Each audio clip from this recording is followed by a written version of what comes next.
Hello, welcome back to my little farm kitchen. My name is Chrissy. If you are new here, welcome. And if you're not, welcome back. I am so glad to see you all. I am going... I can't actually see you, can I? But you know what I mean when I say that, right?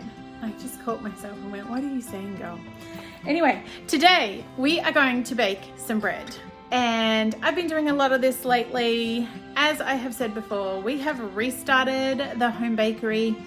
But even without that, I am baking all the time fresh bread with freshly milled flour for my family. And today it's French bread.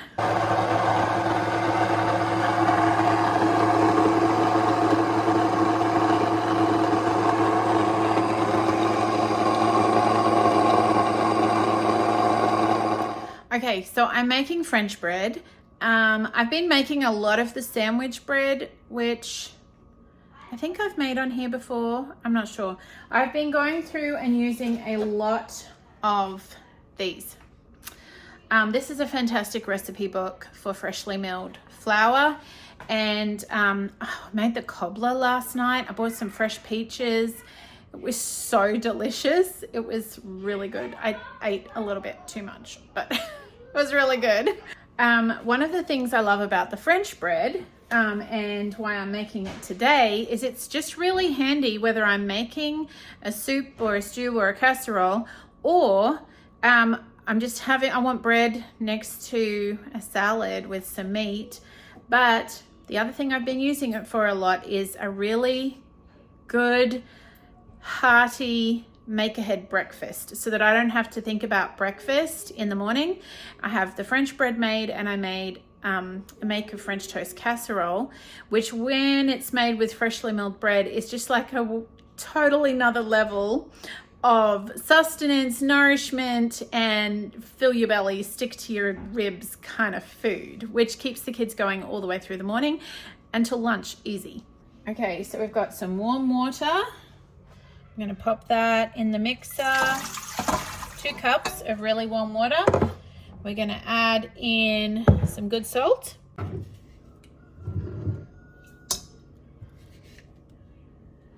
2 teaspoons of salt.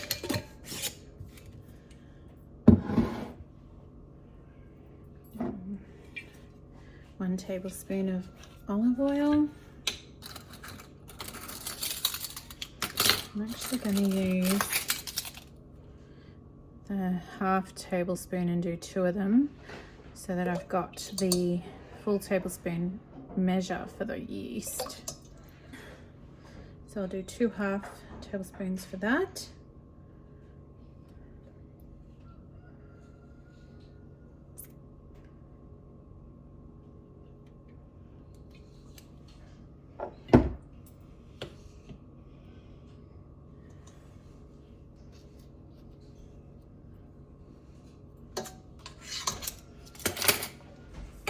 And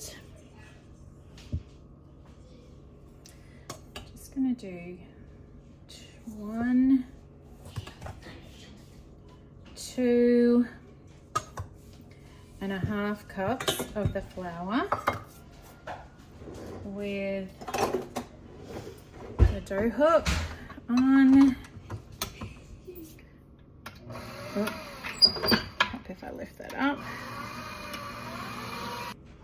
Okay, so I have mixed that for about 3 minutes, and we're just going to let it sit and sponge for about 15 to 20 minutes before we put in the rest of the ingredients.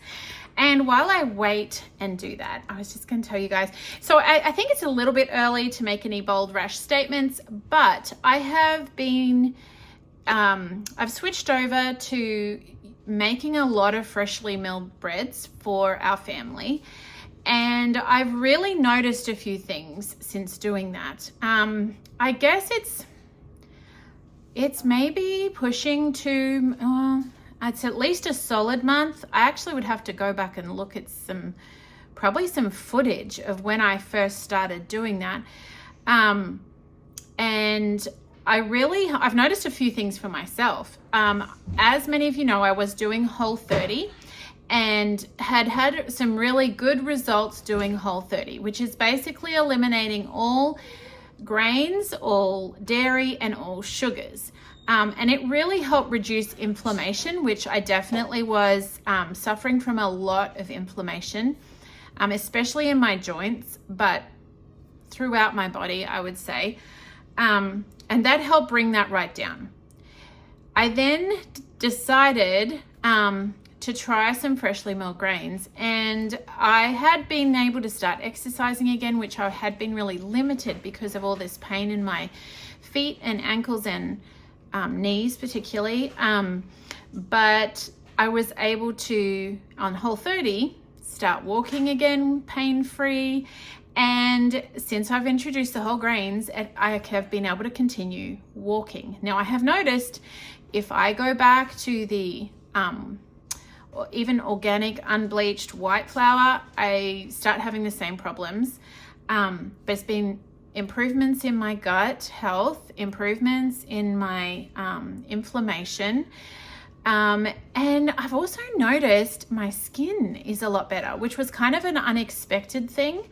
Yeah, but just in general, my skin tone, my blotches on my face and skin now, even a couple of like skin tags that have disappeared. And I know that freshly milled grains are really high in vitamin E, which is excellent for your skin. So, you know, I guess that makes sense, but I wasn't expecting that. So yeah, just thought I'd share that. It's a pretty cool experience to have when I have not been able to eat bread for so many years. Such a long time. It's really nice to be able to enjoy bread again. Okay, it has been sitting here for a while, so I'm going to add some yeast and the rest of the flour in here. So a tablespoon of yeast. Oh, this one's getting low. I have to go get another jar. Ah, it's not worth saving. Tiny little bit there. So we'll add 2.5 more cups. 1,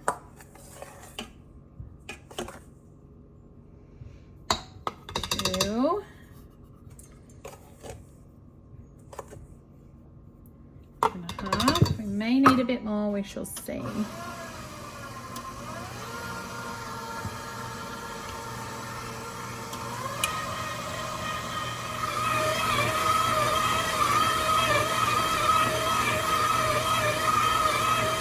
While that mixes, I got to show you guys something. I don't know if the hummingbirds are going crazy at your place, but around here they are insane.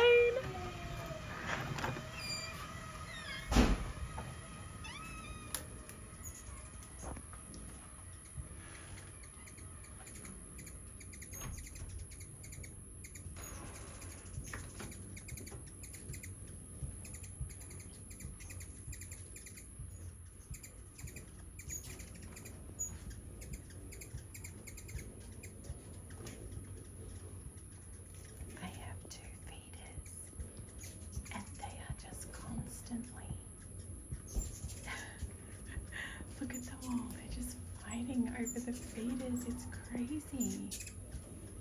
I can't even count them because they move so fast.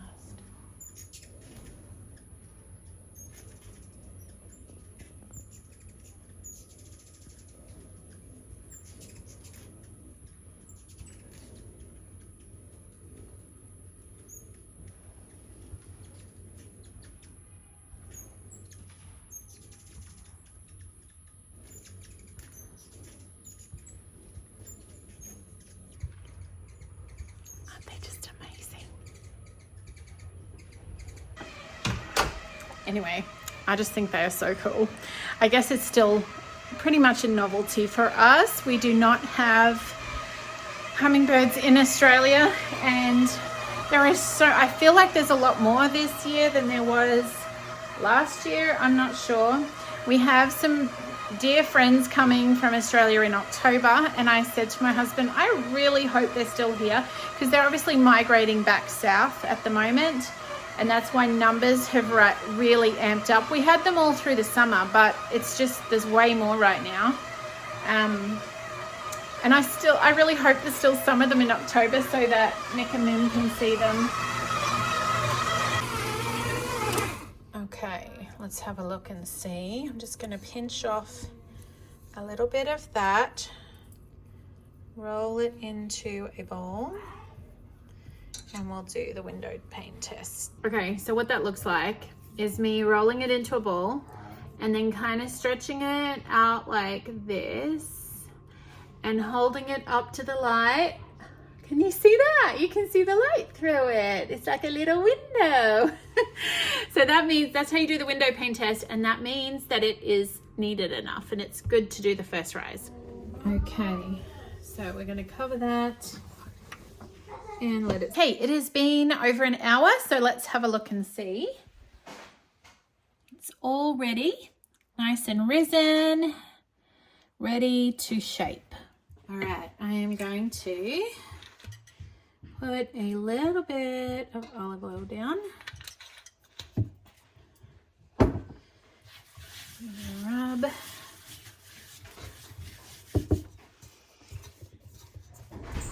Then pull this out and just pop it out onto the chopping board.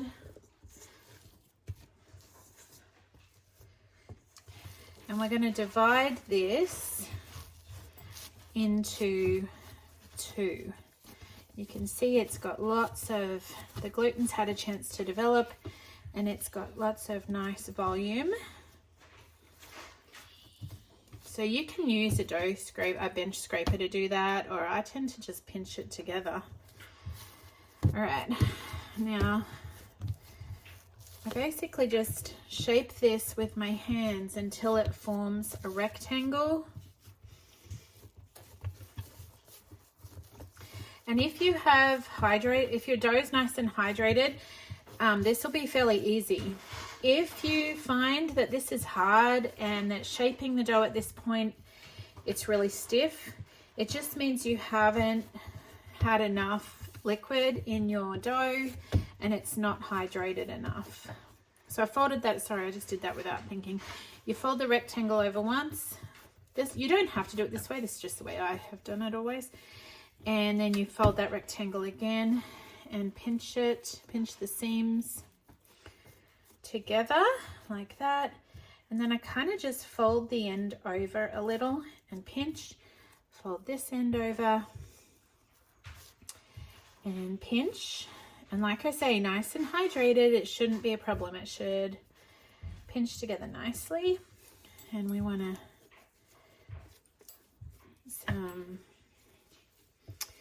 it feels totally different doing this with freshly milled grain than it does with the organic white flour, because it's just got so much more body to it, a lot more weight to it as well.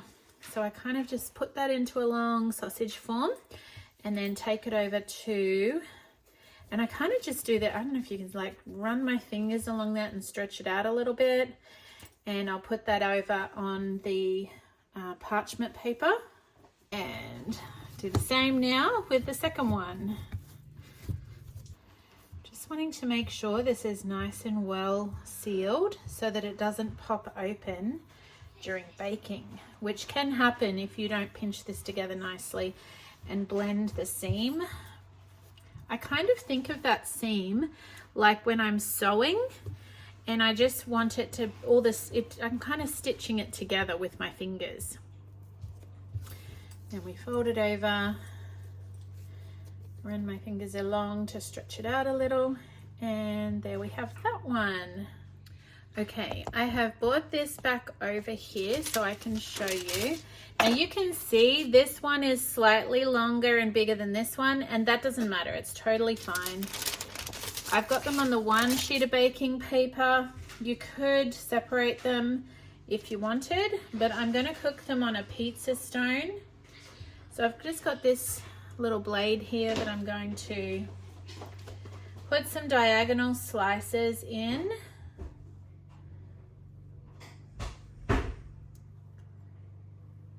I I don't know, roughly about an inch or a bit, 3/4 of an inch apart. And then I will let this sit here for the second rise, and I will do an egg wash before I pop it in the oven. So I'm preheating the oven to 425 Fahrenheit, which is, remembering, 220 Celsius. And I'm just gonna let that sit there and rest and rise for about 15-20 minutes. It's getting a little noisy in here because dinner is happening, chores are happening, but I'm gonna do a little egg wash. Okay, so we'll mix this egg around.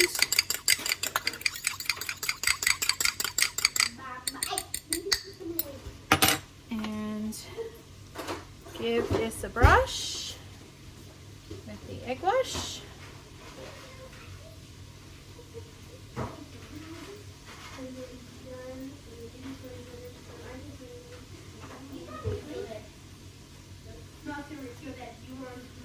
I can see those where I've done those little dashes with the razor. It has opened up and it's risen, it's rested and soft and ready to go back in the oven.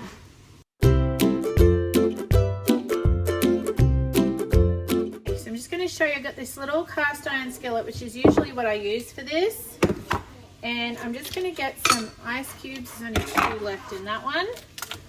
And oops, the oven is at temperature. And I've got this little pan of ice, which I'm going to put in the bottom of the oven, which will just give it a steam hit as I put the bread in. All right, I've also got some dinner cooking there. Gonna do some chicken soup or something. And put that down the bottom. Okay, so I've got this on this little bread slide. That looks good, Mom. Thank you, buddy. You want to help Mommy get that open? And we, slide that onto the pizza stone and Why shut can't you the door. see through it? Does this It's got a special tinted window, sweetie. Okay, I'm going to press timer for 10 minutes. After 10 minutes, I'm going to reduce it from 425 down to 375. Okay, I've just pulled these out of the oven. I will actually grab a wire rack to let them cool so that they cool evenly underneath and on top. But that's that done, ready for French toast casserole, or slice to go with. I've got a chicken noodle soup kind of thing happening for dinner tonight, so one of them might end up being eaten tonight. We will see. Anyway, that is how I'm making the French bread with the freshly milled flour. Let me know your thoughts. Are you experimenting with freshly milled flour? Are you a pro? Have you been doing it for years? I don't know, but I really feel like it's making a big difference in our health, and I'm really excited about just seeing what happens as we continue to eat it. I have been doing a deep dive into, like I said to you before, been doing a lot of these recipes, and I've been listening to a whole bunch of Sue Becker's podcasts, and yeah, I'm just curious to see how much of a difference it's going to make in our family. I would love to hear your story, if you have one, about freshly milled grains. All right, people, thanks for being here. Thanks for watching. I will see you again really soon. Sunshine and raindrops. Until then.